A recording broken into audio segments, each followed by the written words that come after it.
Olá a todos, meu nome é Marco Aurélio Bortolin, eu sou professor da disciplina de Direito do Consumidor do curso de Direito da Universidade de Araraquara, Uniaga. E hoje falaremos de práticas comerciais, uma introdução a esse tema que precisará ser complementado em outro vídeo. Nós falaremos das práticas comerciais a envolver a oferta e a publicidade neste vídeo. Muito bem, qual é o propósito deste tema? Inicialmente, nós precisamos considerar que o Código de Defesa do Consumidor, ele alterando a sistemática de análise puramente obrigacional do Código Civil, ele se preocupou não apenas com o contrato de consumo. Ele, antes de abordar e regular a contratação em si, o Código se ocupou de dar tratamento, de regular o ambiente de consumo, a fase pré-contratual. E, aproveitando que estava a tratar, a pensar o ambiente de consumo na fase pré-contratual, o Código de Defesa do Consumidor tratou de práticas comerciais na fase pós-contratual também. Haja vista que, além da própria oferta, proposta de contratar, ou também da publicidade, do marketing para a contratação, para o reforço de marca, para a difusão de produtos e serviços, para o lançamento de produtos e serviços, o Código de Defesa do Consumidor, na fase pós-contratual, reconhece práticas de fornecimento que não são especificamente comerciais voltadas para a contratação, mas são práticas que reforçam a atividade de fornecimento. Estamos falando das cobranças de dívidas e dos bancos de dados, das inscrições negativas, por pendências decorrentes de atos de consumo.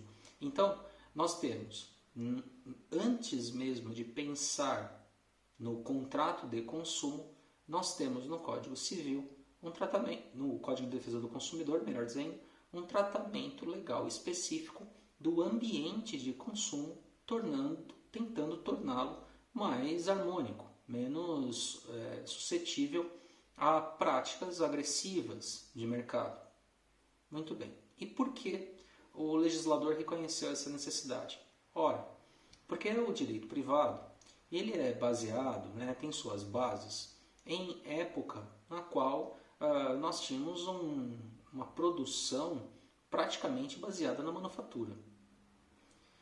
Após a Revolução Industrial, com o desenvolvimento das atividades tipicamente urbanas, nós aumentamos a necessidade por consumo de produtos e serviços com maior rapidez, em razão da nossa fixação nas cidades. Estamos falando de Europa e Estados Unidos a partir do século XIX, e aqui no Brasil isso se torna bem mais certo já no começo do século XX. E, obviamente, nosso Código de 16 não retratava essa preocupação do ambiente de contratação, e sim puramente do contrato em si, e o Código de 2002 seguiu a mesma disciplina. O direito do consumidor, mas o Código Civil de 2002 também não precisava se ocupar do ambiente de contratação, porque o contrato de direito privado ele tem como premissa um ambiente de equilíbrio na contratação. E também o Código de 2002 ele vem à lume quando nós já tínhamos a lei de consumo para regular uma grande parte dos contratos em que se vislumbrava a vulnerabilidade de um dos contratantes, no caso o consumidor. Então, isentando o Código de 2002 de qualquer responsabilidade pela inexistência da mesma preocupação, no Código de Defesa do Consumidor ela se justifica amplamente, seja porque o Código de Defesa do Consumidor ele entra em vigor numa época em que nós só tínhamos o Código de 1916, o Código Civil de 16, totalmente privatista, que reconhecia um contrato absoluto, uma propriedade ainda absoluta e, portanto, sem qualquer limitação da liberdade contratual. E o Código de Defesa do Consumidor, então, tem que se ocupar de tornar o ambiente de consumo menos agressivo, mais harmônico, mais respeitoso e, sobretudo, mais transparente. E, embora tenhamos neste tratamento legal específico do ambiente de fornecimento uma série de regras que tornaria realmente o ato de consumo mais seguro, mais transparente, menos agressivo, nós ainda temos como sociedade muito a caminhar para incorporar esses preceitos do Código de Defesa do Consumidor ao nosso cotidiano. Sobretudo, para incorporar no próprio Poder Executivo o papel eficaz de gestor e defensor do Sistema Nacional de Defesa dos Consumidores, né? Através do DPDC, do SNE, que nós já analisamos em aula presencial nos artigos 105 e 106. Mas não só o Ministério da Justiça, com seus órgãos ligados à defesa do consumidor, precisam assumir esse papel de transpor dos artigos do Código de Defesa do Consumidor, que estão ali regulando um ambiente de consumo mais seguro para o nosso dia a dia, mas também nós, como sociedade, precisamos reconhecer essa importância e exigir que determinadas regras estabelecidas no CDC passem a incorporar o nosso cotidiano. Neste vídeo nós vamos nos deparar com essa necessidade. Pois bem, então, dito isso, o Código de Defesa do Consumidor vai se ocupar de práticas comerciais. E para fazer isso, tratará primeiro da oferta e do marketing, através da publicidade, para depois abordar práticas que não são propriamente comerciais, mas práticas de reforço do ambiente de fornecimento, do sistema de fornecimento, com a cobrança de dívidas e as inscrições negativas. Entre o tratamento jurídico das práticas comerciais diretas, como oferta e publicidade, marketing, e das práticas indiretas de reforço da cadeia de fornecimento, cobranças de dívidas e bancos de dados, nós temos ainda um rol de práticas abusivas, um rol meramente exemplificativo, em que o Código tenta indicar um caminho de abuso do direito de explorar a ordem econômica através de práticas comerciais diretas. Trataremos disso no próximo vídeo. Pois bem, então falaremos dessas práticas comerciais diretas, voltadas para a contratação, seja a de oferta, seja a de marketing através da publicidade. Regras estampadas entre os artigos 29 a 38, neste vídeo. Pois bem, começaremos então com o artigo 29. O artigo 29 destaca que o tratamento de oferta e marketing através de publicidade no CDC não está dirigido apenas ao consumidor em sentido estrito, aquele consumidor definido no artigo 2º caput do CDC, aquele que consome efetivamente o produto ou que se utiliza efetivamente do serviço, o que faz pressupor uma contratação direta. O artigo 29 destaca que o tratamento protetivo das práticas comerciais diretas de oferta e de publicidade, marketing, também guarda aplicação a todas as pessoas, consumidoras ou não, efetiva ou potencialmente consumidoras, e também as não consumidoras, que de qualquer forma estejam expostas às práticas comerciais. Expostas, não que elas tenham sofrido uma lesão direta, basta a exposição. Então nós teremos, além da defesa de direitos individualizados de consumidores atingidos por oferta ou marketing através de publicidade no CDC, nós também teremos estes mesmos dispositivos que, guardadas as devidas aplicações corretas, também ensejarão proteção em tutela coletiva a um número determinado ou indeterminado de consumidores, de consumidoras ou de não consumidores que venham a estar expostos a práticas que são abusivas. Muito bem. Então, estabelecido isso, que nós, ora, estaremos tratando de dispositivos que cabem muito bem e calham muito bem à tutela individual de direitos, e ora, estaremos tratando de dispositivos que também guardam aplicação na defesa da tutela coletiva dos consumidores e não consumidores, vamos seguir então ao estudo da oferta.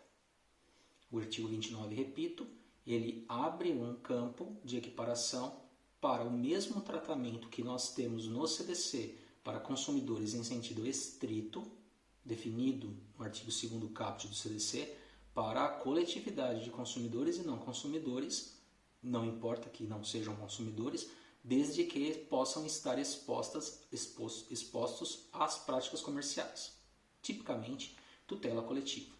O melhor exemplo disso, uma publicidade abusiva.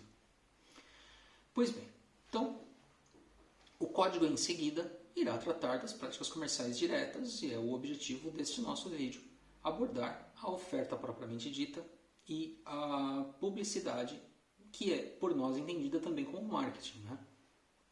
Pois bem, no que diz respeito à oferta, nós não podemos esquecer que ao estudarmos contratos em geral no Código Civil, nós encontramos lá o tema formação do contrato.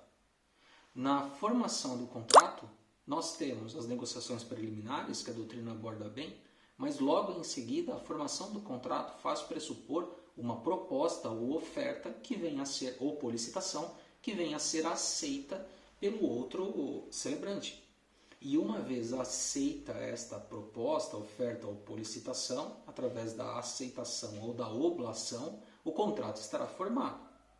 Pois bem, então, a disciplina dos artigos 427 a 435 do Código Civil reserva uma série de regras relacionadas ao campo de formação dos contratos em geral.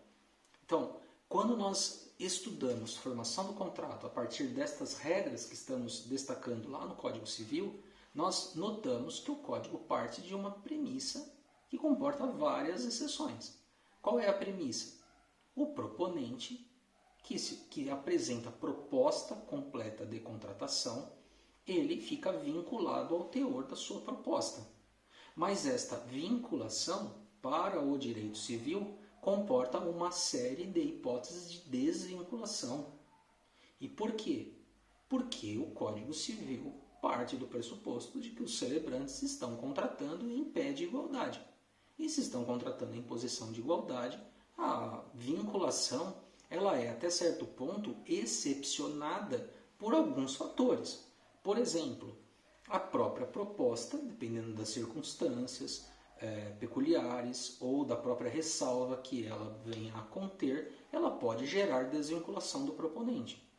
Ou a vinculação do proponente pode ficar sujeita a um aspecto temporal.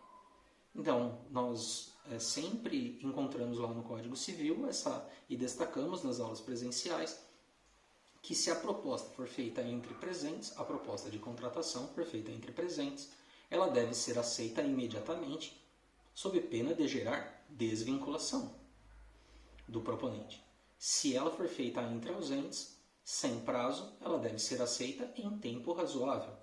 Se ela for feita entre ausentes com prazo, ela só gera vinculação se for respondida e aceita no prazo. E ainda por cima haverá quebra de vinculação do proponente à oferta se ele fazer chegar uma retratação antes ou simultaneamente à chegada da sua própria proposta.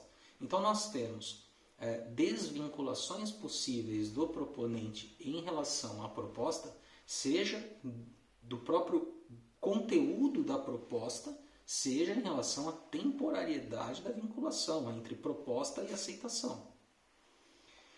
Pois bem, nada disso nós encontramos no artigo 30 do Código de Defesa do Consumidor. De acordo com o artigo 30 do Código de Defesa do Consumidor, o fornecedor ele é vinculado à oferta.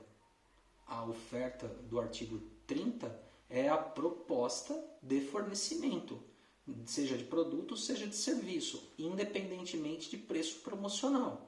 Nós não podemos confundir que a oferta do CDC, que é sinônimo de proposta, ela não se confunde com preço promocional, técnica de marketing. Não, nós sabemos que normalmente no dia a dia das pessoas o vocábulo oferta expressa em um jornalzinho de supermercado, ele vai expressar um preço promocional, mas oferta aqui é proposta séria completa de fornecimento. No caso de quem habitualmente fornece produtos e serviços, a apresentação do produto ou serviço com elementos básicos de contratação, estamos falando do preço, já gerará proposta, oferta ou por licitação. Do artigo 30, nós não encontramos hipóteses de desvinculação. Por isso, a doutrina reconhece um autêntico princípio, no artigo 30, um princípio de vinculação. Então, nós não temos apenas princípios lá no artigo 4º do CDC. Aqui nós temos um bom exemplo, uma regra principiológica. E por quê? Porque ela vai, com o aspecto de proteção, inibir desvinculações do fornecedor em relação à proposta de fornecimento de produtos e serviços. Se nós perguntarmos por que o Código de Defesa do Consumidor muda o campo de formação do contrato em relação aos contratos em geral, se é que já que estamos falando do mesmo contrato, por exemplo, compra e venda de bem móvel ou imóvel ou prestação de serviços. Por que o Código faz isso, o Código de Defesa do Consumidor? Porque ele reconhece que um dos aspectos da vulnerabilidade dos consumidores é a necessidade do produto e do serviço. Então, por força dessa necessidade, o fornecedor não pode se desvincular a esmo. O Código reconhece que a relação jurídica, presumivelmente, a de consumo, nasce desequilibrada e, portanto, há um tom de proteção. Esse tom de proteção diminui o campo de desvinculação do fornecedor em relação à proposta, à oferta ou à policitação de produtos e serviços, uma vez que venha a ser anunciado ou que venha a ser ofertado diretamente ao consumidor o fornecimento de um produto ou de um serviço, haverá vinculação. Desta regra do artigo 30, nos preocupa aqui destacar que não podemos ficar na literalidade do texto. Por quê? Porque também doutrinariamente e jurisprudencialmente nós reconhecemos, extraímos hipóteses em que há desvinculação do fornecedor em relação à literalidade da sua oferta, mesmo que não esteja materializado nas palavras do preceito contido no artigo 30 do CDC. Por exemplo, erro grosseiro. Vamos imaginar que um fornecedor, ele, para anunciar um determinado produto, ele se valha de um anúncio num jornal. E o jornal se equivoca em relação ao número de zeros do produto. E esse produto vem a ser anunciado por um preço com um número de zeros menor. Por exemplo, o produto deveria ser anunciado por R$300 e ele é anunciado por R$30. E R$30 não cobre nem o preço de fornecimento básico da indústria para o comércio. Então o comerciante teria prejuízo se ele estivesse vinculado ao preço anunciado de R$30. Ele mesmo não pagou 30 para revender. E aí, se ficar demonstrado que este fluxo não é simplesmente um arrependimento, uma desistência do fornecedor em relação a uma promoção, mas sim a um erro grosseiro, totalmente desvinculado do canal de fornecimento, aí, por conta de princípio de boa-fé, que deve nortear lá do artigo 4º, e probidade, lá do artigo 4º, inciso 3 do CDC, que deve nortear toda a cadeia de consumo, é óbvio que o consumidor não pode exigir vinculação do fornecedor para gerar um malfeito, um prejuízo ao fornecedor, para que ele tenha prejuízo. Afinal de contas, não é a finalidade do contrato gerar malefícios ou prejuízos. A finalidade do contrato de consumo é atender às necessidades dos consumidores e gerar lucro aos fornecedores. Então, se houver realmente uma demonstração de erro grosseiro, de erro que cause prejuízo, que seja justificável de acordo com a prova dos autos, é óbvio que nenhuma sentença no Brasil irá obrigar o fornecedor a cumprir uma oferta anacrônica, totalmente equivocada que não se deu nem por ato próprio, talvez foi por erro do jornal, da empresa, da gráfica, algo similar. Então, a primeira ressalva aqui é que o artigo 30 estabelece, por proteção aos consumidores, uma regra bem rígida de vinculação do fornecedor às propostas de fornecimento, as chamadas ofertas, tecnicamente falando.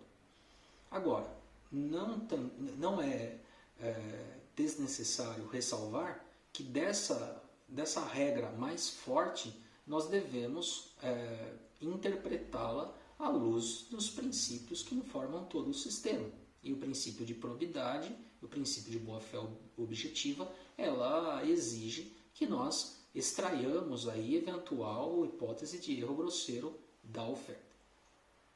Um segundo aspecto também a abordar, que é bastante comum, é o da vinculação do fornecedor ao anúncio que ele faz, anúncio publicitário que ele faz de um preço promocional, ressalvando limitação de estoque.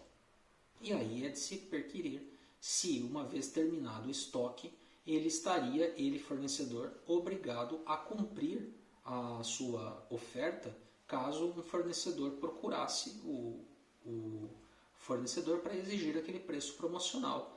Vamos imaginar a seguinte hipótese. O fornecedor, um estabelecimento como um supermercado, por exemplo, ele determina que seja feito um lote de jornaizinhos, de folders, em que ele vai determinar que sejam entregues nas residências do bairro com um preço promocional de um produto. Vamos imaginar. E ele destaca que essa promoção se aplicará para o final de semana todo, que ele estará aberto, sábado e domingo, aquele supermercado. Mas ele faz uma ressalva de que será enquanto durar o estoque. Bem, ao contrário do erro grosseiro, aqui nós temos que fazer uma análise. Primeiro, é necessário saber se ele, fornecedor, não está usando essa técnica de marketing de preço promocional como um simples engodo para provocar a ida das pessoas ao estabelecimento comercial para comprar outros produtos. É óbvio que ele não poderia se valer deste engodo. Ele não pode simplesmente mascarar uma promoção para simplesmente colocar lá na gôndola que os produtos já acabaram em curtíssimo espaço de tempo depois de abrir o supermercado naquele primeiro dia da promoção. Em sentido contrário, se realmente ele tinha um bom estoque, um bom lote, um número considerável de produtos e ele forneceu com aquele preço promocional, é evidente que esta técnica de marketing do preço promocional visa atrair clientela para o interior do estabelecimento para ele vender outros produtos com a margem de lucro conservada. Por isso ele vai determinar uma promoção de venda para um produto de necessidade básica para que ele consiga atrair a venda de outros produtos que ele conserva a margem de lucro. Normal. Agora, nós devemos perguntar se porventura a promoção realmente atrair um volume considerável de consumidores dentro daqueles 2 dias, daquele período, e se aquele volume maior de consumidores vier a esgotar todo o estoque, se ele estaria vinculado ainda no período de 2 dias àquilo que ele anunciou. Acreditamos que não, porque a limitação de estoque é uma prática que, de certa forma, atendeu com preço promocional um número considerável de consumidores. Então, a limitação, a ressalva, neste caso, me parece pertinente. Não podemos dizer que, doutrinariamente, isso seja pacífico, mas eu, particularmente, acho que todo estoque, todo compartimento de estoque é finito. Ele tem um espaço que não pode se considerar infinito. Se a promoção gerar uma ida em um número superior de consumidores ao que normalmente percorre o supermercado pelo final de semana, é óbvio que a promoção pode vir a esgotar os produtos do estoque. E eu não vislumbro aí qualquer ofensa à finalidade do princípio de vinculação da oferta. Muito bem, então destacamos duas exceções extraídas da doutrina e da jurisprudência ao rigor da vinculação da oferta no artigo 30 do CDC. Mas é importante destacar, esta vinculação vem em proteção do consumidor. Para quê? Para que ele não tenha sua vontade cooptada por técnicas de marketing, para que depois o fornecedor se arrependa ou não ratifique a proposta feita por um funcionário, por um preposto, por um representante. Aliás, em reforço a isso que eu estou dizendo, o artigo 30 é complementado pelo artigo 34. No artigo 34 nós temos exatamente um complemento desta responsabilidade solidária do fornecedor de arcar com a vinculação que a oferta direcionada especificamente a um consumidor ou ao público de consumidores causa, mesmo que tenha sido feita a revelia do fornecedor por conta de um preposto, de um representante, etc. Não importa. O fornecedor continuará vinculado ao cumprimento da oferta, porque o artigo 30 ele é de proteção, é um preceito de proteção. O consumidor teve a sua atenção atingida, a sua vontade cooptada, pode ter tido até prejuízos, né, no deslocamento para ir até o estabelecimento. Então é evidente que o fornecedor não pode recuar unilateralmente desta vinculação da oferta do produto ou do serviço.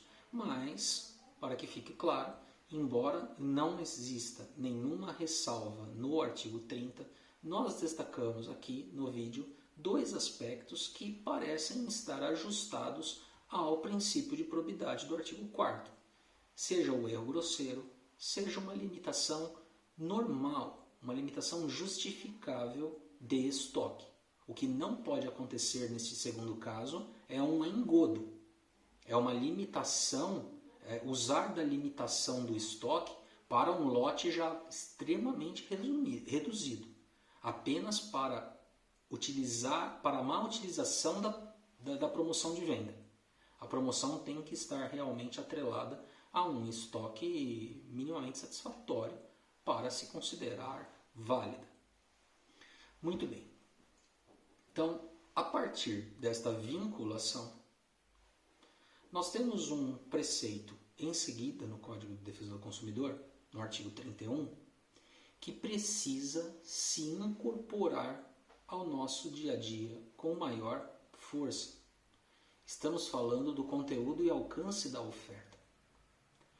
A oferta não é apenas composta do preço e da coisa, como nós temos na regulação da compra e venda do Código Civil. No que diz respeito à oferta de produtos e serviços, o Código de Defesa do Consumidor, em seu artigo 31, estabelece que a oferta precisa ter elementos que traduzam segurança ao ambiente de consumo.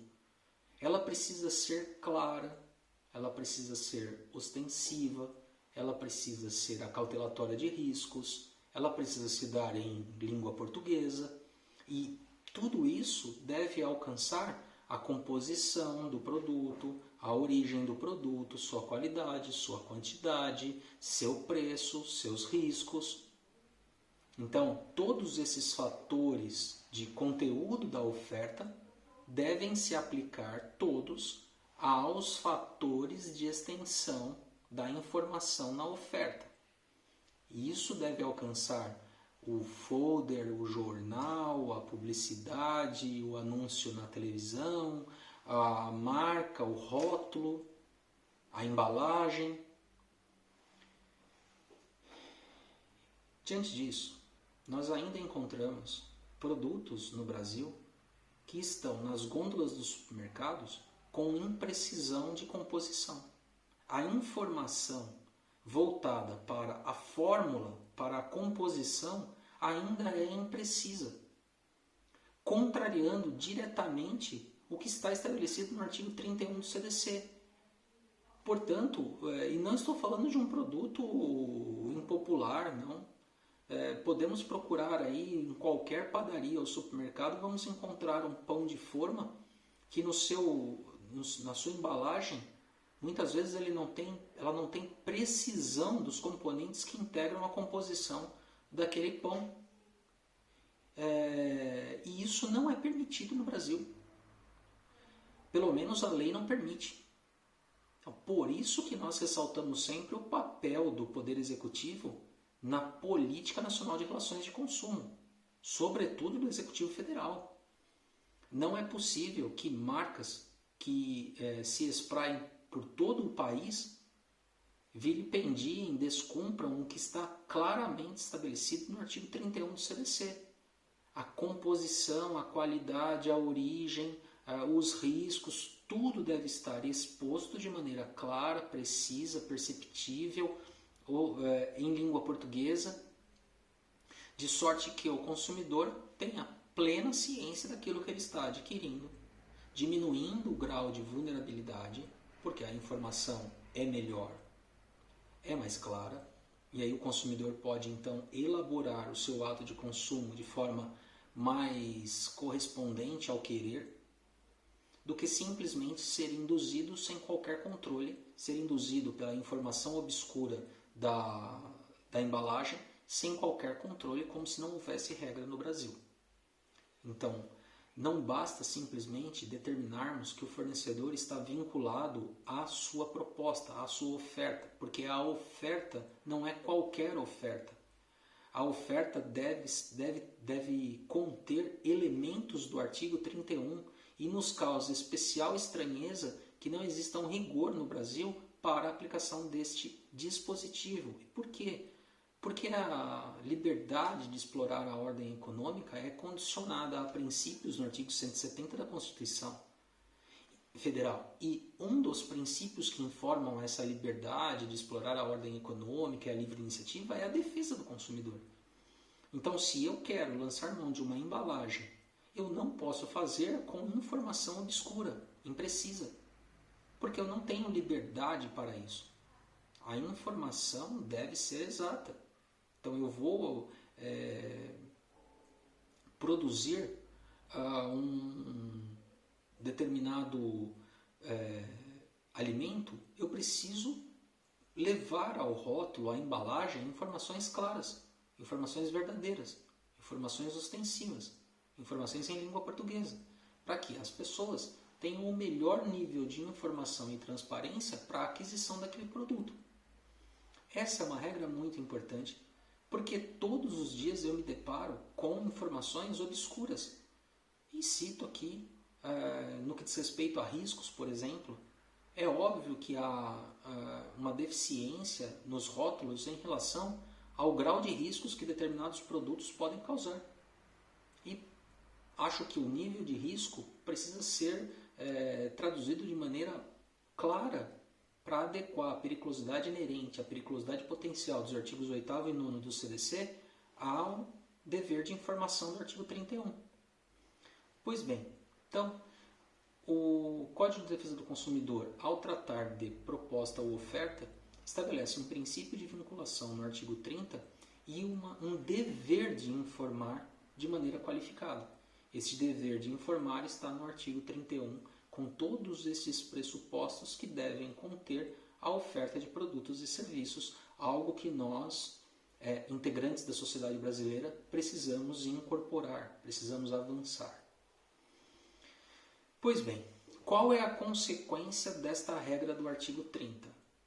É pensarmos numa resistência do fornecedor em cumprir a oferta, em cumprir a proposta, em cumprir o anúncio. Então, diante de uma dificuldade, de uma resistência do fornecedor de cumprir o que ele anunciou, o que ele veiculou, nasce para o consumidor um direito consequente. Este direito está estabelecido no artigo 35 do CDC.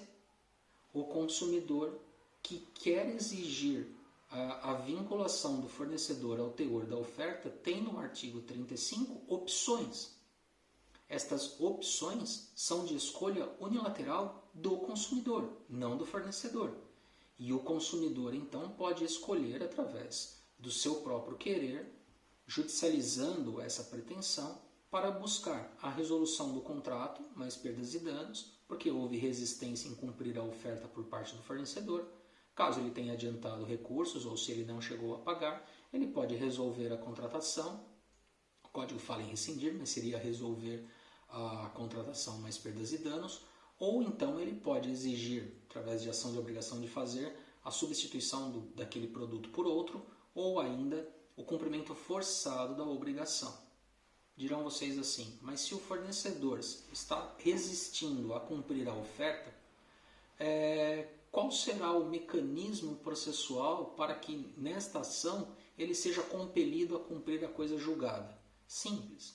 O juiz, a juíza, a pedido da parte nos autos, poderá poderá fixar, por exemplo, multa para a hipótese de atraso, caso seja fixado um prazo para ele cumprir a oferta, e essa multa é inibitória, né? Ela visa desestimular a resistência do fornecedor a cumprir a vinculação de sua oferta. Então, do preceito do artigo 30 que determina a vinculação, a consequência é o consumidor se valer de uma das alternativas que são disponibilizadas a ele no artigo 35, isso através de ação própria. Nós analisamos o artigo 29, analisamos o 30 e o 31, pulamos para o 35, fizemos uma referência à solidariedade do fornecedor por oferta anunciada por preposto representante comercial, no artigo 34.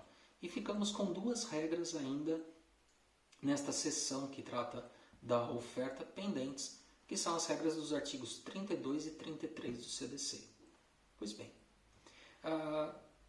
quando falamos de oferta, nós não podemos esquecer que o fornecedor, ao entregar produto fabricado no Brasil ou produto importado, este fornecedor ele deve se obrigar ainda a manter o fornecimento de peças ou componentes de reposição para reparos, para consertos daquele produto, enquanto durar a fabricação, enquanto durar a importação.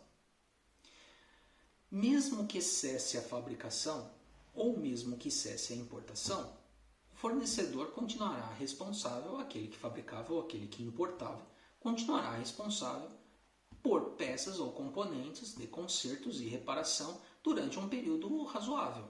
Esse período razoável não foi fixado pelo artigo 32 porque o código não tinha como dimensionar qual seria o tempo razoável, dada a gama de produtos e serviços. Nós temos produtos extremamente simples e produtos extremamente complexos. Então é necessário realmente sopesar caso a caso.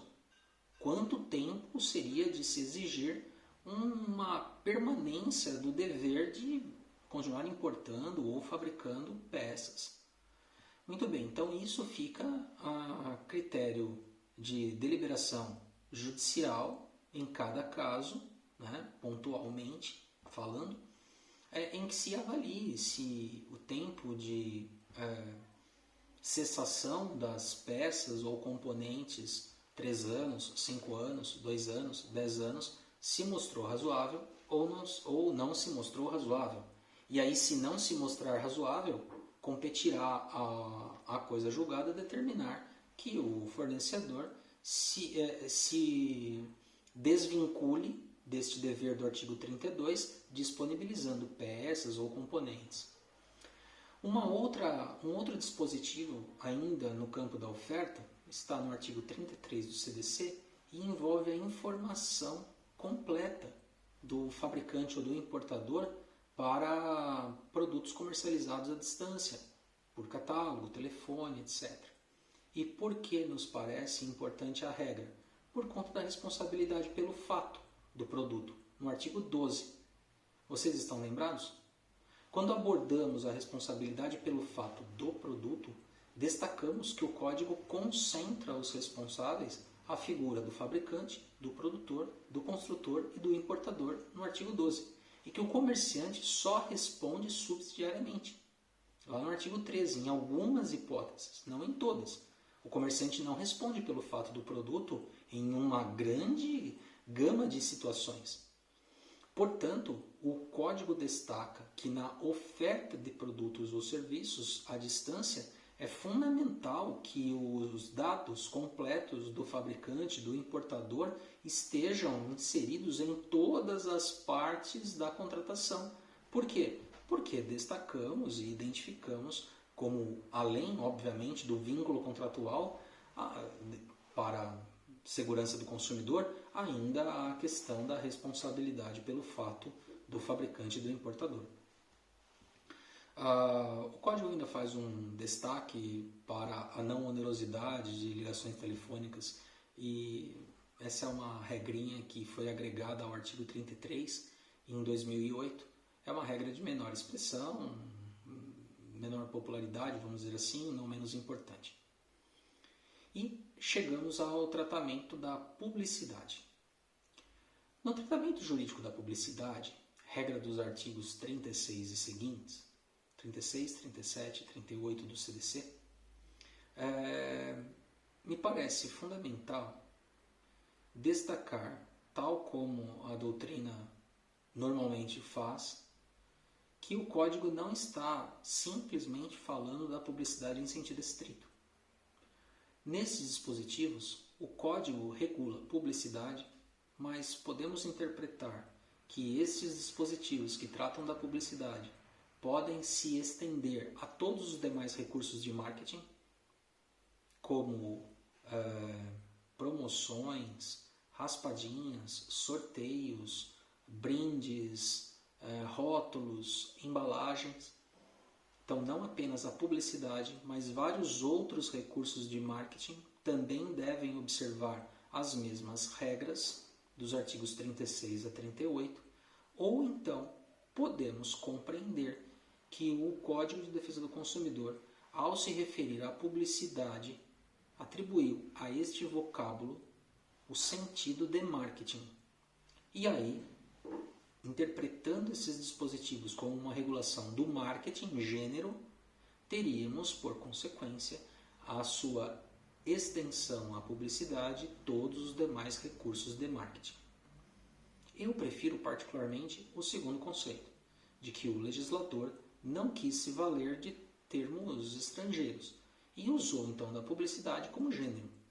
E no conceito genérico de publicidade fez incluir como gênero marketing, só que sob o nome de publicidade, todos os recursos que são voltados para a comercialização de produtos e serviços ou reforço de marcas comerciais. Muito bem. Quais são as regras a destacar aqui? Primeiramente, o artigo 36, ele traz uma regra muito importante que ainda não foi bem compreendida em nosso meio. Qual seja, a de que a publicidade ela precisa sempre ser identificada facilmente e imediatamente como tal pelos consumidores e não consumidores. Esta exigência do artigo 36 caput de que a publicidade seja entendida facilmente como publicidade imediatamente por todas as pessoas, faz banir, torna proibida a publicidade subliminar, por razões óbvias, porque a publicidade subliminar ela não está acessível ao consciente das pessoas, as pessoas sequer podem compreender que um raio de luz contém uma mensagem publicitária, de tão reservada ao inconsciente que ela é, mas também veda, além da publicidade subliminar, a publicidade através do famoso merchandising, uma publicidade escamoteada, uma publicidade oculta, uma publicidade disfarçada. Essa publicidade disfarçada, ela não pode se confundir com anúncios publicitários inseridos no mesmo contexto do evento. Vejam, há, por exemplo, programas de televisão, programas televisionados, que são entrecortados de campanhas publicitárias, de anúncios publicitários. Então estamos assistindo um programa de entretenimento na televisão aberta E de tempos em tempos, os eventos cessam e entram lá um conjunto de anúncios publicitários dos anunciantes daquele programa. E depois o programa volta lá, por exemplo, um programa de palco auditório. E aí nós assistimos novamente o programa. E há outros programas que são gravados naquele auditório e que o apresentador para um pouco a apresentação dos seus comentários esportivos ou dos seus comentários políticos ou dos seus comentários de entretenimento e faz ele, como garoto propaganda, um anúncio publicitário. Este anúncio publicitário não é propriamente um merchandising, porque o anúncio publicitário ele está descontextualizado do entretenimento. O que nós consideramos merchandising é o que, por vezes, encontramos em novelas da TV aberta, em que, em meio ao desenvolvimento da cena, os atores eles se distanciam do desenvolvimento daquele drama para enaltecer um determinado produto ou um serviço bancário ou algo parecido. Se isso acontecer, os personagens eles se desligam momentaneamente da trama e em meio ali ao desenvolvimento das cenas, na cidade, na agência bancária, sacando dinheiro do caixa eletrônico e depois a trama retoma. Isso é autenticamente merchandising.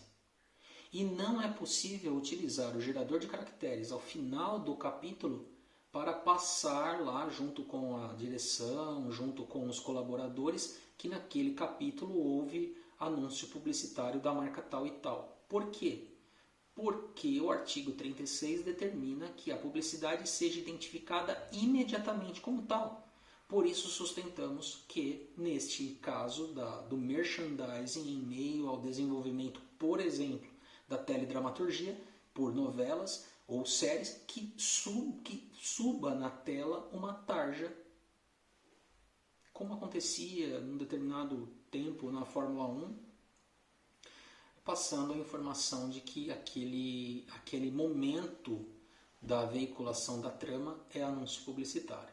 Não atrapalharia em nada a proposta do anunciante, o consumidor seria respeitado, ele teria pelo menos a aplicação do preceito legal em seu cotidiano. Fica aqui então a ressalva de que a publicidade ela precisa ser sempre de produtos e serviços ou de reforço institucional das marcas, ela precisa ser sempre entendida como tal.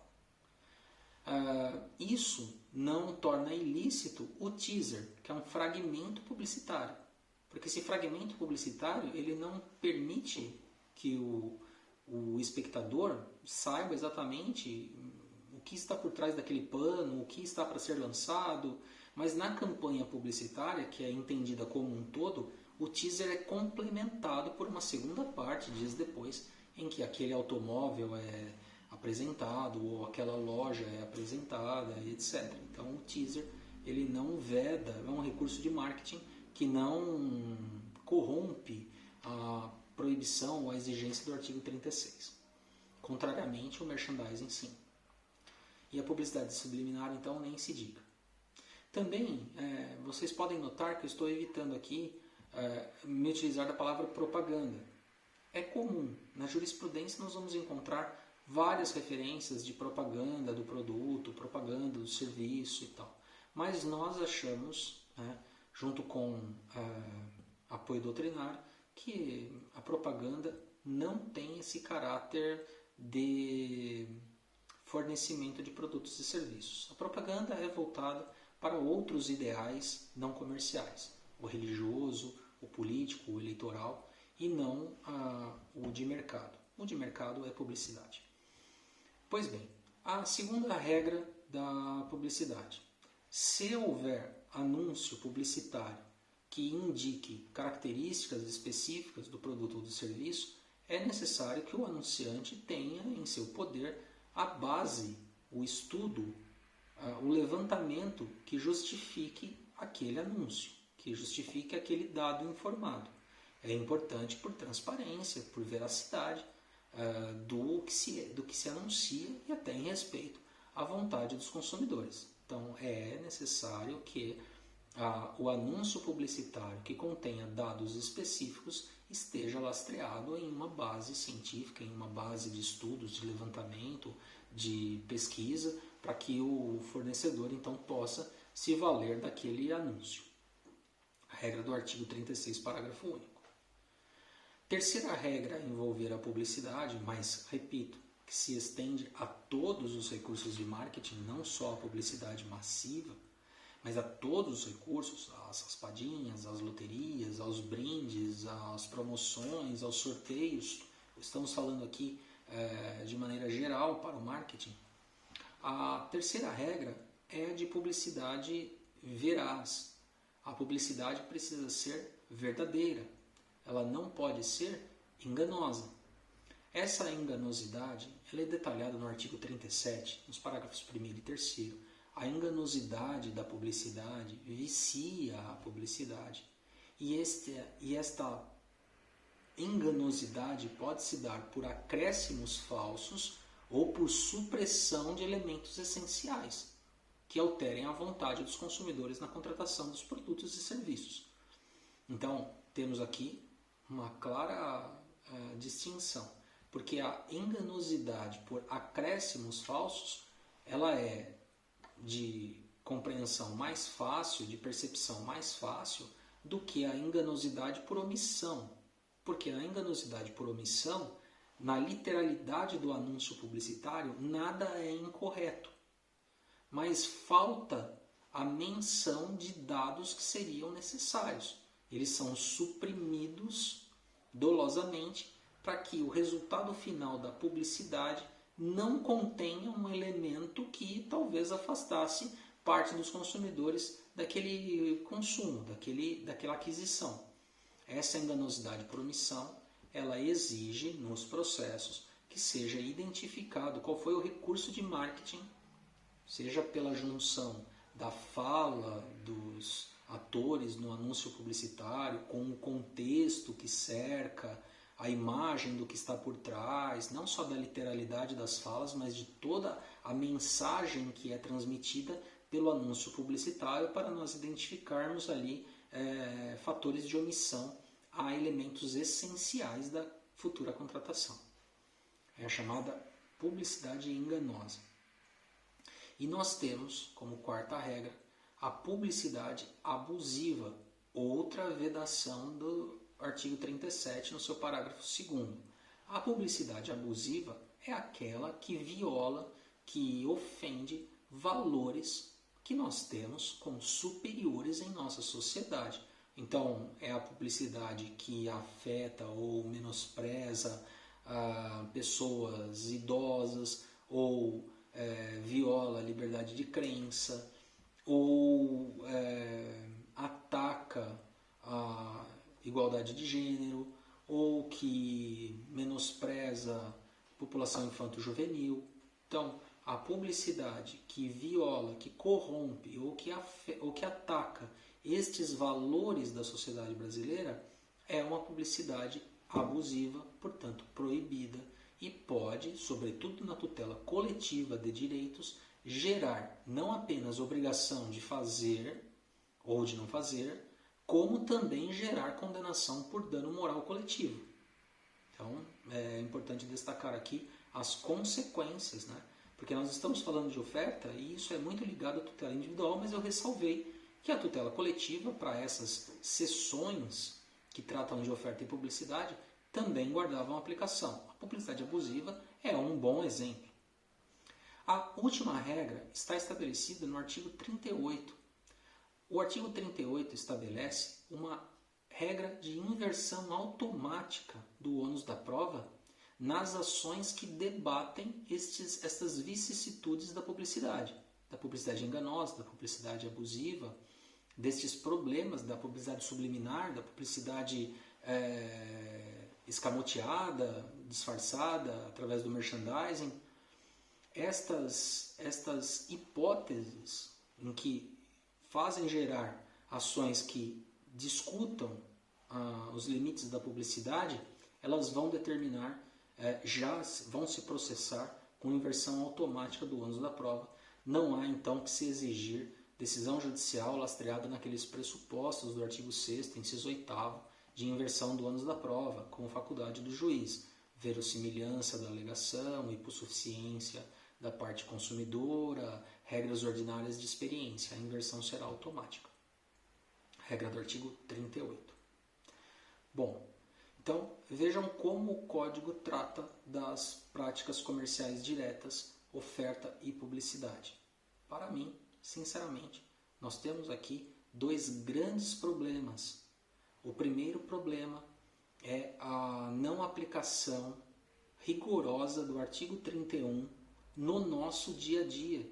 Marcas famosas violam o cumprimento do artigo 31. Marcas famosas. Marcas que estão em todos os estabelecimentos comerciais do país. E o segundo é o da publicidade abusiva. Nós temos que ter uma certa cautela com a publicidade abusiva, porque a jurisprudência é repleta de exemplos de desvios publicitários que acabaram atingindo valores importantes, caros, da sociedade brasileira. Então, chamo a atenção aqui para esses dois aspectos. E um terceiro é o do artigo 30, que é um verdadeiro marco no Código de Defesa do Consumidor, ao estabelecer em proteção dos consumidores uma vinculação estrita e severa do fornecedor ao teor da sua proposta, da sua oferta, mas nós temos que obtemperar o rigor da regra com o princípio de boa-fé e probidade que nós extraímos das hipóteses de erro grosseiro ou de limitação de estoque quando justificável. Bem, eram essas as considerações em relação ao tema da semana. Eu espero que todos estejam bem, assim como amigos e familiares, diante desse cenário tão terrível que estamos atravessando da pandemia pelo Covid-19. Enquanto estivermos impossibilitados de ter aulas presenciais, continuaremos aqui com o nosso canal, gravando os vídeos para acesso remoto, além dos encontros pelo Google Meet. Obrigado, até o próximo vídeo, fiquem todos com Deus.